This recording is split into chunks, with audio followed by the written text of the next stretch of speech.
साथियों, भारत में जुलाई 2018 से नेट न्यूट्रलिटी लागू है। चलिए बात करते हैं नेट न्यूट्रलिटी क्या होती है। देखिए, अगर आप भारत में 2 या 3 जीबी प्रतिदिन का रिचार्ज कराते हैं तो आप उस 2 या 3 जीबी डेटा को किसी भी साइट पर खर्च कर सकते हैं।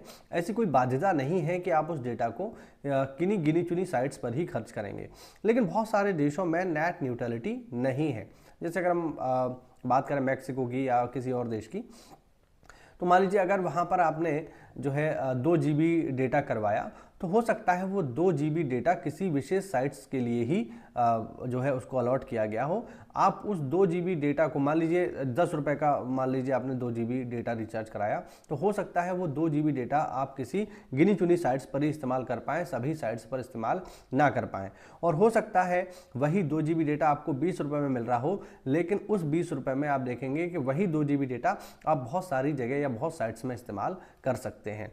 तो भारत में इस तरीके का कोई भेदभाव नहीं है, लेकिन आप विदेश में जाकर के देखेंगे कि एक ही डेटा के अलग अलग प्राइस आपको देखने को मिलेंगे। हो सकता है 2 जीबी डेटा आपको जो है या 10 जीबी डेटा $1 का मिल रहा हो, वहीं 10 जीबी डेटा आपको $20 का मिल रहा हो या $15 का मिल रहा हो, है ना।